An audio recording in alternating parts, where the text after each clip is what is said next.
రేణుదేశాయ్ సన్యాసం తీసుకుంటుంది అని గత కొద్ది రోజులుగా మనం సోషల్ మీడియాలో వింటున్నాం. బట్ నిజంగా రేణుదేశాయ్ సన్యాసం తీసుకుంటుందా? అది కూడా ఇప్పుడే తీసుకుంటుందా? తీసుకుంటే ఎందుకు? రీజన్ ఏంటి? ఇలాంటి క్వశ్చన్స్ కూడా మనం సోషల్ మీడియాలో వింటున్నాం. సో ముఖ్యంగా మన డిప్యూటీ సీఎం పవన్ కళ్యాణ్ గారికి మాజీ భార్యగా ఇప్పటికి కూడా తనకు ఒక మంచి గుర్తింపు అనేది ఉంది. సో ఆ విధంగా కాకుండా తనకంటూ తను ఓన్ గుర్తింపును కూడా సాధించుకున్నారు. ఎక్కువగా మనకు డైలీ ఏదో ఒక న్యూస్ పరంగా తను సోషల్ మీడియాలో కనిపిస్తూనే ఉంటుంది. ముఖ్యంగా మూగజీవాల పట్ల తనకున్న ప్రేమానురాగాల్ని, వాటి మీద ఉన్నటువంటి ఒక ప్రేమని తను ఎప్పటికప్పుడు చూపిస్తూనే ఉంటుంది. తన అభిమానుల్ని కూడా విరాళాలు అడిగి మరీ వాటికి ఫుడ్ ఫీడ్ చేయడం అనేది చాలా చాలా గొప్ప విషయం. సో ముఖ్యంగా మూగజీవాలంటే రేణుదేశాయ్ గారికి చాలా చాలా చాలా చాలా ప్రేమ. ఎవరైనా వాటిని ఇబ్బంది పెడుతున్నా, ఎవరైనా ఇబ్బందులకు గురి చేసినా కూడా వాళ్ళకు అగెనిస్ట్గా తను కూడా పోరాటం చేస్తుంది. శిక్ష పడే విధంగా కూడా తను చాలా మటుకు స్టాండ్ కూడా తీసుకుంటారు. సో ఇప్పుడు ఏంటంటే చాలామంది కూడా తన వీడియోస్ కింద కానీ తన ఫొటోస్ కింద కానీ ఎక్కువగా కామెంట్లు పెట్టేది ఎవరి గురించి అంటే మన డిప్యూటీ సీఎం పవన్ కళ్యాణ్ గారి గురించి. మీరు ఇప్పటికైనా కూడా మేము వదినని అనుకుంటాము, మా అన్నయ్య కానీ వదిలేసి తప్పు చేశారని చెప్పేసి సో ఇట్లా రకరకాలుగా తనకు ముడిపెట్టి ఏదో ఒక రకంగా కామెంట్లు పెడుతూనే ఉంటారు. వాటికి ధీటుగా ఎవరైతే ఈ విధంగా కామెంట్లు పెడుతున్నారో వాళ్ళకు సరైన సమాధానం కూడా రేణుదేశాయ్ గారు చెప్తూ ఉంటారు.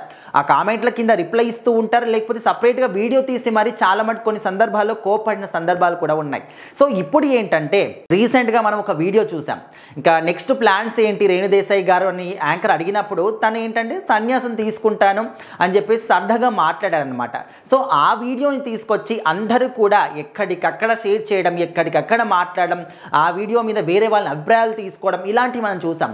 సో ఇప్పుడు రేణుదేశాయ్ గారు ఆ ఒక కామెంటరీ మీద, ఆ ఒక వీడియోస్ మీద, ఆ ఒక ట్రోలిక్స్ మీద తను కూడా ఒక సపరేట్ ఒక వీడియో తీశారు. అసలు నాకు మాట్లాడడానికి మాటలు కూడా రావట్లేదు, ఇలాంటి వీడియో ఒకటి చేయాల్సి వస్తుందని కూడా నేను అనుకోలేదు అంటూ తను మాట్లాడుతూ, అసలు నేను ఏదో రీసెంట్గా దీపావళికి సందర్భంగా ఒక ఇంటర్వ్యూలో పాల్గొన్నప్పుడు యాంకర్ ఒక క్వశ్చన్ అడిగారు, పెళ్ళైపోయింది, పిల్లలు అయిపోయారు, అంతా అయిపోయింది, ఎంజాయ్ చేస్తున్నారు, నెక్స్ట్ ప్లానింగ్స్ ఏంటి అని నన్ను అడిగినప్పుడు నేను సరదాగా చెప్పాను ఇంకా సన్యాసమే ఇంకేముంటుంది అని చెప్పేసి. సో దాన్ని తీసుకొచ్చి అసలు నేను సన్యాసం తీసుకుంటాను అంటే నేను తీసుకుంటాను కాబట్టి నన్ను క్వశ్చన్ చేయండి, నాతోని మాట్లాడండి, అప్పుడు నేను చెప్తాను కదా. సో అసలు ఇది చాలా జోకింగ్గా, ఎంతో కామెడీగా నేను సన్యాసం తీసుకుంటే వేరే వాళ్ళని అభిప్రాయం అడగాలేంటి, సో వాళ్ళని వాళ్ళ అభిప్రాయాలు మీరు తీసుకోవడం ఏంటి, చాలా చాలా సిల్లీగా అనిపిస్తుంది అనే విధంగా కూడా రేణుదేశాయ్ గారు చెప్పారు.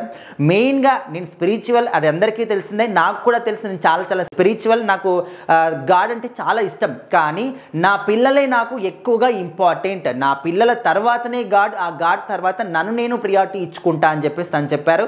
సో ప్రజెంట్ ఆద్య 15 ఇయర్స్ 10th క్లాస్ చదువుతుంది.